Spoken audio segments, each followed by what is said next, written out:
We know next year's basketball team is going to be a very talented one, but how many of those players are going to be future pros?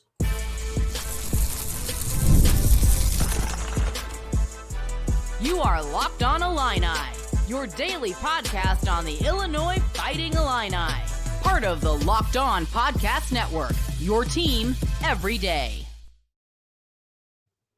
Welcome back to another episode of Locked On Illini. Thank you for making us your first listen every single day. A simple reminder, we are free and available wherever you get podcasts and on YouTube, part of the Locked On Podcast Network, your team every day. My name is Sunny Verma. You can find me at IlliniCast. You can find me at the Sunny V. I apologize for my absence the last couple of days. A virus that I don't think you're allowed to mention on YouTube anymore. Well, I got struck with that, and those are a pretty rough couple of days for me. So I promise I'm going to do my best to continue from here on out, at least, to provide you daily Illini comments. So if you'd like to support the channel, please hit that like button. Please hit that subscribe button. It helps me immensely. Got a fun episode for you today. More of a roster review. We're going to take a look at the names on next year's roster, since the roster seems just about set. And we're going to talk about who may or may not have an NBA potential ahead of them. Also, a lot of former Illini had some decent and not so decent performances in the NFL preseason, and we're going to talk about the likelihood of some of these guys sticking onto their roster. Today's episode is brought to you by FanDuel. Now through September 22nd, all FanDuel customers can bet $5 and get a 3-week free trial of NFL Sunday Ticket from YouTube and YouTube TV. Visit FanDuel.com/lockedon to get started. Okay, so first and foremost, let's just go ahead and get started with how many future NBA players are on this Illini basketball team. This is a tricky question, which a lot of you guys enjoyed last week's episode, me talking about there being potentially 5 first-rounders in that matchup against Duke at Madison Square Garden. And then someone actually pointed me to the direction of an article that was written by Derek Piper of 24/7. Fantastic article. It's behind a paywall, so I'm not going to give the details of the article, but one of the anecdotes was that he spoke to someone who claimed that there's potentially 6 NBA players on this roster next year. Now, I claim myself to be a pretty smart guy. I watch a lot of college basketball and I watch a lot of NBA basketball. And so I try to do my best to be objective and impartial. So when I heard 6 potential NBA players on that roster, I knew it was a matter of time where, hey, let me go player by player and see if there's any future for the NBA. Again, I want to hear your guys' opinions too on this. Am I being off about this? Do I think 6 is way too high? Or do I think 6 is way too high? I'm actually going to go through the roster with you guys right now. But let me know at the end of this segment whether you agree with me, whether you think there's someone I left out who could make it to the league, or if there's someone who I think is going to make it to the league, but you guys think I'm being a little bit too optimistic about. So let's go ahead and get started. Now, in my mind, there's 2 no-brainers. Obviously, Will Riley, Kasper Schacht-Jonas, those 2 guys are already projected to be lottery pick players in next year's NBA draft. And unless something really unfortunate happens, I project them to fulfill that, if not even higher. I think Kasper's has potential to be a top 10 pick. And if Will Riley has a really good year, he could be a top 10 pick himself. So those 2, I think, are easy, no doubt, future NBA pros.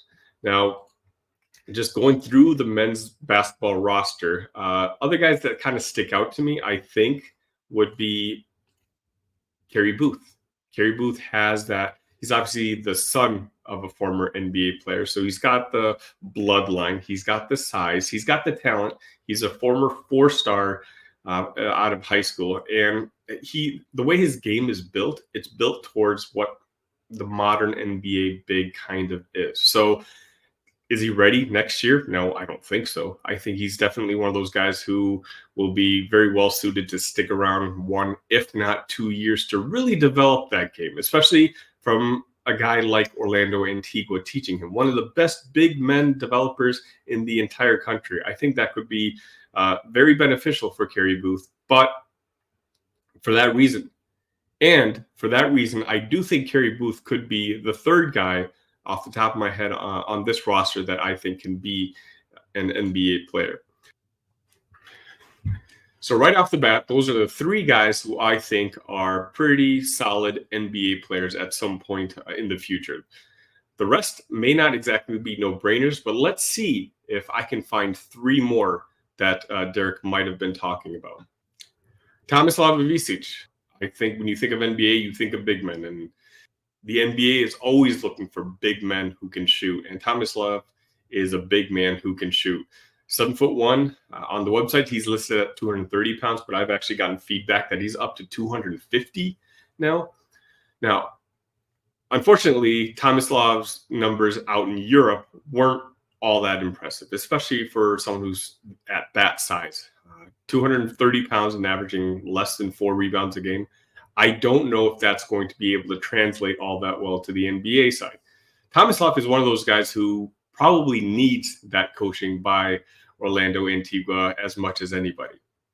He's got the size. We know he can shoot the three-pointer. And because he's got that size and because he can shoot the three-pointer, he's going to get scouts looking at him. And he's going to have the potential to possibly get drafted maybe in the second round or be one of those undrafted guys. So Tomislav, I'll say maybe-ish, but let's just go through the roster even more. Ben Hummerkaus. Ben, I'm rooting for you. 6'9", 220 pounds. I think he might be one of our best players on our team next year. I've already talked about him being our leading scorer on next year's roster. But from the tape I've seen, I don't think he's quick enough. There's a lot of Marcus Domask feel. And, I love Marcus Domask. I loved everything Marcus provided for our team last year. But I also watched Marcus play in the Chicago Bulls Summer League, and he's just not in that league. His athletic abilities are just not at that level. Marcus is going to make a nice, long career playing out in Europe somewhere or maybe Asia, but I don't think it's going to be the NBA, and I think Ben Hummerkaus is probably in that same level. Morez Johnson. Let's talk about Morez Johnson, because I think he could be that fourth guy. You're talking about 6'9", 225. If Morez Johnson was 2 inches taller, this would be a no-brainer. At 6'9", 225, let's just say with a summer or two of flex, he's going to be 240, 245, but a strong, a toned 240, 245.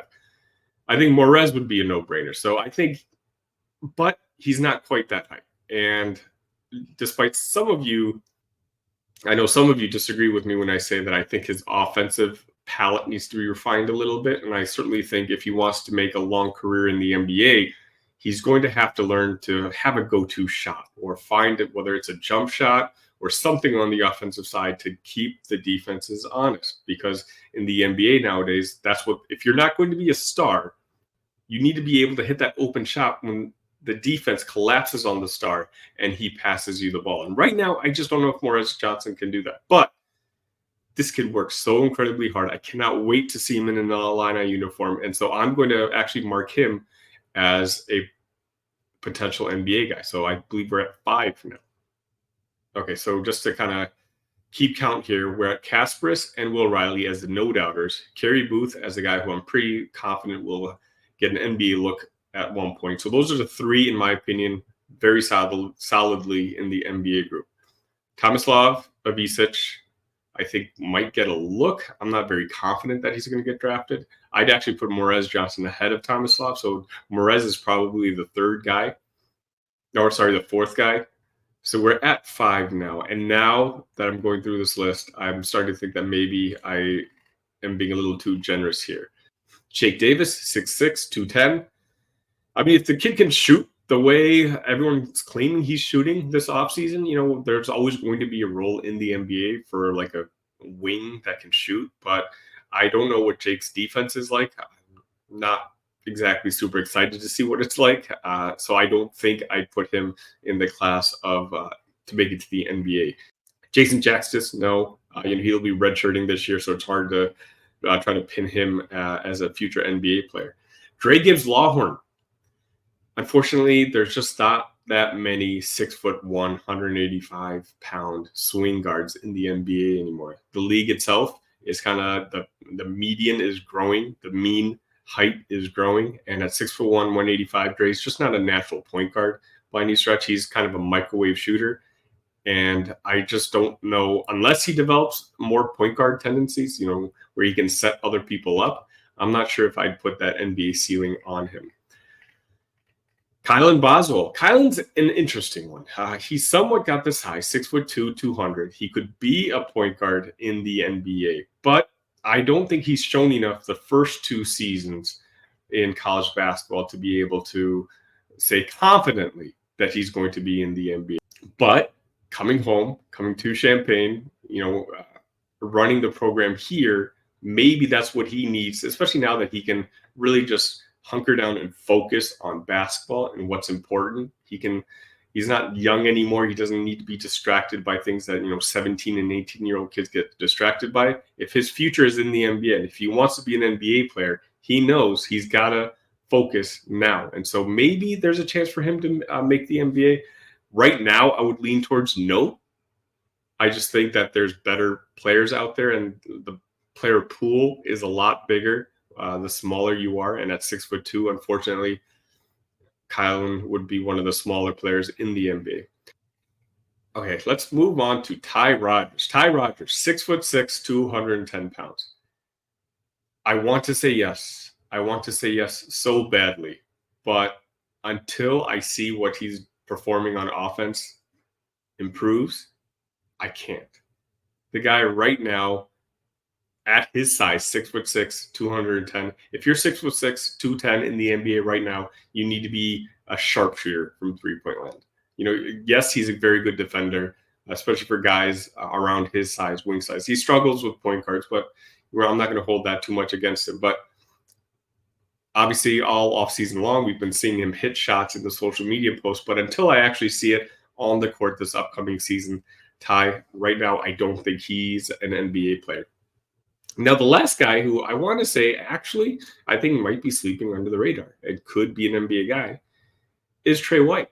Trey's got the size, 6'7", 205. Is he a first rounder? No. Is he an early second rounder? No, I don't think so. But I do recall that when I started watching some of his tape after he had committed from Louisville, that he looks like an NBA player. He looks like he could be an NBA player. He just needs to develop that skill set a little bit more. But I think Trey's one of those guys who's going to be in Champaign 2 more seasons.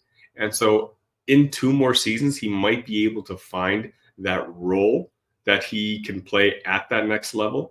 So Trey White's also one of those guys who I wouldn't say it's 50-50. It's probably an 80% no, 20% chance at the NBA. But I think he's been kind of overlooked by a lot of the other guys. So let's just go over the list real quick. Will Riley, KJ, absolutely no-brainers. Kerry Booth, yes, probably. So we're at 3 right off the bat. The 4th most likeliest player I think that could make the NBA on next year's roster is Morez Johnson. Still a little small, and I need to see some offensive development in the next year or 2, but his motor is there, and I think he has the potential to be that 4th guy. After that, honestly, is probably where I would draw the line of guys who I think have a better than 50% chance of making it to the NBA. But what Derek Piper really had said was that there's 6 guys who the NBA was looking at. So again, a lot of these guys, when we talk about Avicic, Trey White, Kylan Boswell, Ty Rodgers, those are guys who I don't think are going to be NBA players. But if an NBA team is worth its money, they're doing their due diligence. They want to know these type of players so that they're very well scouted for, a back end of the second round type of draft pick. So all in all, the more I think about it, I think we have 4 guys who I think have an above 50% chance of playing in the NBA on next year's roster. Now, guys, 4 players on an Illini basketball single season team have NBA potential is what I'm telling you. We should be ecstatic about that. The fact that I can't name 6 that I feel confident about is not a bad thing. 6 is an insane number that a lot of the blue bloods used to get a couple years back. And who knows, we might be reaching that level at some point. But for now, I think there's 4 that I'm really confident about. And who knows, after a couple more recruiting cycles, we might be at that 6, not just 1 year, but every year.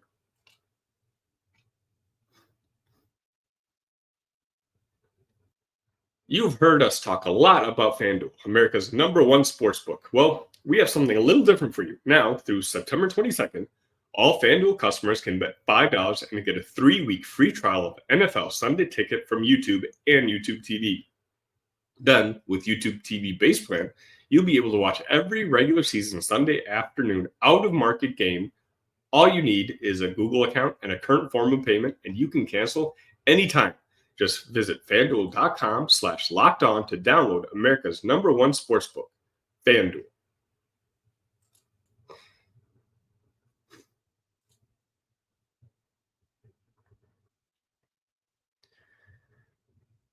The college football season is just about a week and a half away, but the NFL season is also just about a month away. And there's a lot of Illini players who are starting to make some noise and showing themselves to have the opportunity to make an NFL roster. And I'm just going to go ahead and start right off the bat with Isaiah Williams. Isaiah Williams, I obviously talked about last week because he had a fantastic first game where we had 4 catches for 35 yards, all in the second half.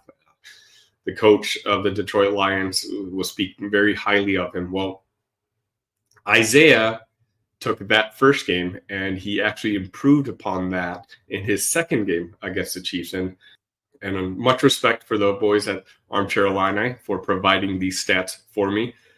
Isaiah had 6 receptions for 71 yards, including a long reception that went 38 yards for the Detroit Lions, again, who played the Kansas City Chiefs. Isaiah is one of those guys who, if you recall, I spoke to Jake Riepma a couple of days ago, who has a chance to make the back end of the Detroit Lions roster. So while the Lions seem to be pretty solid from 1 to 3, those slots number 4 and 5 are up in the air. And Isaiah is one of those guys who might be able to play himself in, especially if he can work on his special teams. Now, being a smaller guy, we don't know what kind of blocking he can do at the NFL level. So it's his special teams that's going to be very important for him to display during these preseason games in order to lock down that roster spot. Obviously, Isaiah has had a very solid first 2 games, and he's got 1 preseason game left against the Pittsburgh Steelers. So here's hoping Isaiah, one of the more important recruits that the Illini have had on the offensive side of the football the last few years, here's really hoping that he can stick to an NFL roster. Next up, we have the 2 former Illini quarterbacks, John Paddock and Tommy DeVito. Again, shout out to the Armchair Illini guys. To John Paddock threw 17 passes, completed 9 of them for 78 yards for the Falcons. The Falcons played the Baltimore Ravens, so decent. I haven't heard much about Paddock making a roster. If you've heard something in particular, please let me know. As the preseason comes closer to an end, if I hear anything, I'll definitely look for a Falcons insider to bring on and talk about the possibility of Paddock making the roster. But someone who may have a chance to play a pretty decent role is Tommy DeVito. Now, obviously, last year, Tommy almost became a household name out in New York.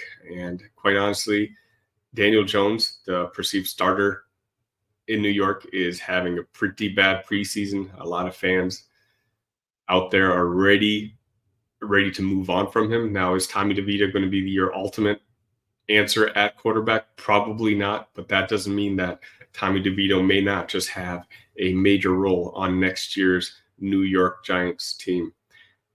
I did a little digging on Keith Randolph. Obviously, I'm a Bears fan, but I'm continuing to dig. There's just not much news on Keith. I don't know if he's going to make the roster. I've asked some Bears people around me, and the Bears guys really don't know either. I take that kind of as bad news. You would hope that, if you're an undrafted free agent, that you'd be hearing some positive news, or this kid's doing this, or this kid's doing that. I really haven't heard that all that much about Keith Randolph, but he's definitely someone I'll still keep tabs on. If there's Any players in particular you want me to keep tabs on, please let me know in the chat. I can look up their preseason box scores as well. Those are the guys that just jumped out at me. But again, this is your show just as much as it's my show. So I'm always open for feedback. And if there's some particular names that you guys want, just let me know, and I will include them next time.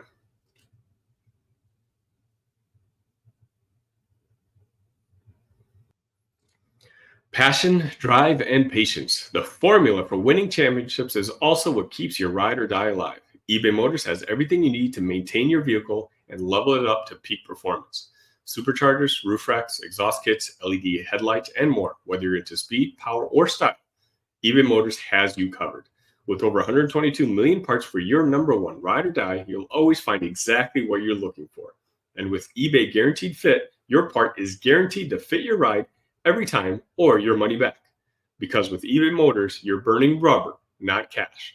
With all the parts you need at the prices you want, it's easy to make your car the MVP and bring home huge wins. Keep your ride or die alive at ebaymotors.com. Eligible items only. Exclusions apply. eBay Guaranteed Fit only available to U.S. customers. Once again, I appreciate you guys' patience. I know my audio might be a little rough today. It's just because I'm recovering from that virus that you're not allowed to mention on YouTube anymore. I'm going to continue to provide you daily coverage of the Illini. We're about a week and a half away for the Illini college football season to start. I'm going to showdown with Eastern Illinois, and then I'm going to be doing pre-games and post-games. So please, I'll be doing post-game recaps here on this channel, but if you're looking for a more long-winded or maybe call-in, find my other show, Illini Cast, on YouTube or on your favorite podcast network. That's where I do more of a back and forth. You'll be able to call in if that's what you want to do. Leave comments, and I'll respond to your comments in live. Locked On likes their shows half-hour long, so I try to keep it at that level. Lastly, if you watch this on YouTube, please find me on your favorite audio platform. Hit that download button. It helps this channel grow a lot, and vice versa. If you guys are listening to this on your favorite audio platform, find me on YouTube. Hit that subscribe button. Hit that like button. Again, let's really try to get this Illini channel growing. We've already shocked the Locked On Podcast Network people. If I could just read the text messages I've been getting just a week ago, where there was very little expectations for this channel, and the fact that this fan base is showing this much passion in the off season, that's all credit to you guys. And that's all the credit to all the passion that you guys have for Illini sports. And I appreciate every single one of you. Thank you for making Locked On Illini your first listen every day. Now go check out the Locked On College Football podcast. From NIL deals to never-ending conference realignment rumors, Spencer McLaughlin gets you ready for an exciting season on the gridiron. You can find the link to Locked On College Football in the description, so you don't need to search. Part of the Locked On Podcast Network, your team every day. That's just about wraps it up for today's episode. I'll see you tomorrow. ILL. Love you guys.